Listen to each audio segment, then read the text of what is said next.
How's everybody doing today? Chuck Earls here. I wanted to do this video for you and just do a rundown on all my underlayers that I wear underneath my my Kayak Drysuit. I wanted to share with you the stuff that I wear underneath to ensure that I stay warm in the case of a submersion. So we'll start out. Your base layers, that is the layers that are going to be the closest to your skin. So that's going to be your thermals, your long underwear. I wear extreme cold weather stuff. It is 94% polyester, 6% spandex. The important thing is the material. Polyester, wool, nylon, fleece. All great materials for underneath. Never use cotton. Cotton will not keep you warm if you get it wet or if you sweat too much. Polyester and the other materials, the wool, the fleece, the polyester, and the nylon will keep you wet in the event that you do take on some water or sweat. So moving on, this is my base layer, top and bottoms. I do not wear anything underneath this. No underwear, no boxers, because the boxers and the underwear, depending on the material, will give you a false sense of leakage. Because that material will get a lot colder and it's right against your body. So I don't wear anything underneath this. On top of my base layers, I have a bunch of different mid layers. And it's very important because you're gonna wanna adjust your mid layers depending on the temperature outside. So you wanna take into account the temperature of the water and the temperature of the air, and that's how you figure out what you're gonna wear underneath to make sure that you're gonna be warm enough if you do go in the water, and you're not gonna be overdressed to where you're overheating yourself out on the water. So I have a compilation of old clothes, stuff that I picked up along the way, but the key is the right type of material. So this is 100% polyester, just a real thin, long sleeve, lightweight shirt that goes right on top of my base layers.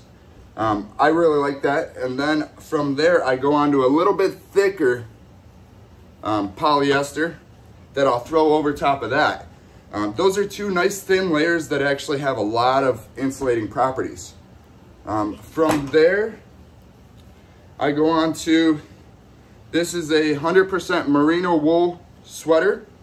It's easy to find these in your closet. Order them online, find them at thrift stores, anything like that. Doesn't matter whether they're holey or stained. They're under the Drysuit. The most important thing is they keep you warm. 100% merino wool, you can never go wrong. Here's another nice lightweight. This is very, very lightweight material, but it's very, very, very warm. That's the nice thing about merino wool. Now on the bottom half, same thing. These are just standard polyester jogging pants. They fit pretty good. They give me a nice insulating layer. And then I have a second layer of polyester.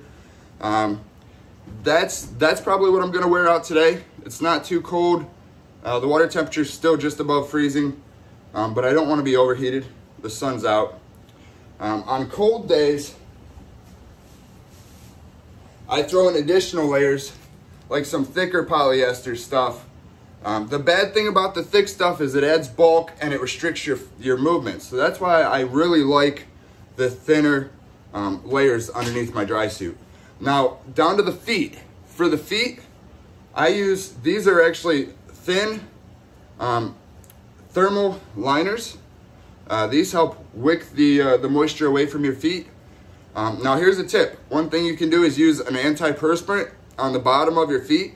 And that's gonna help prevent them from sweating. The most important thing to remember is when your feet sweat, they get your socks wet, they get your feet cold, and it becomes very uncomfortable out there. So a little bit of antiperspirant will help prevent that. And then thin layer of liner socks, preferably thermal. And then I have a collection of really good merino wool socks. These are Carhartt merino wool. These are actually redheads. Generally, I'll wear 1, 2, or 3 layers of wool socks underneath.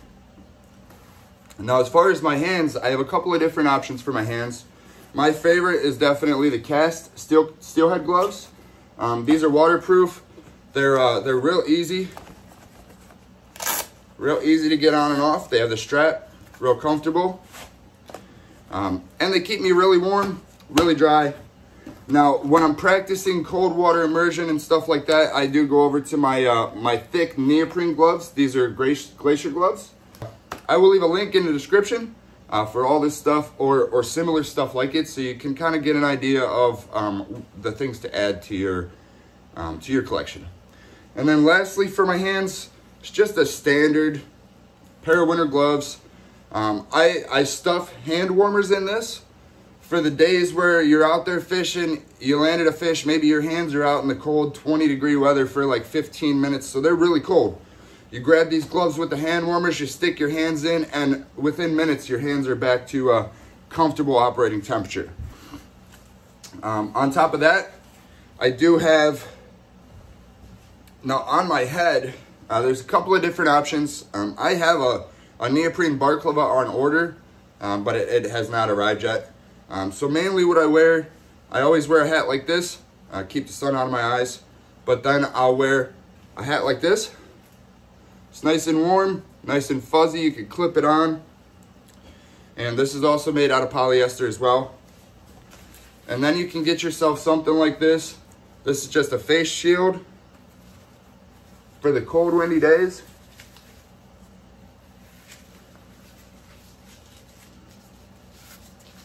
Basically strap that on there, and that way that's going to keep the wind and the rain and the snow off of your face. This is neoprene. Neoprene's going to help keep you warm. Now, after I have all my underlayers on, obviously I have my Kayak Drysuit on over top of that. I do have a video on the easiest way to put that on. I'll link that in the description as well. And then, great thing to add to it is just a yoga mat. I actually cut one in half, and I use that to step on so I'm not stepping on the booties on my dry suit. It's great for waders and stuff like that also.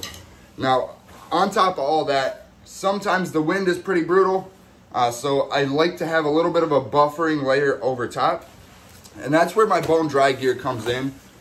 This is a really nice windbreaker.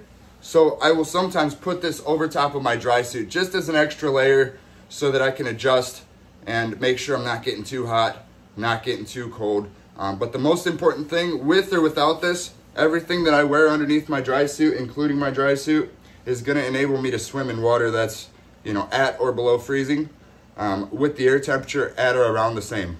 I will link that video in the description as well. Hope this helped. Hope this kind of gave you some insight in what I do to prepare to be out there all winter long. And if you have any questions, feel free, shoot me a message, shoot me an email, hit me up on social media. If you like this video, definitely don't forget to like, share, and subscribe. Share it with somebody that needs to hear this information. And I just wanted to make this video real quick before I headed out. So I'll see you on the next video, guys. And remember, for me, fishing is life.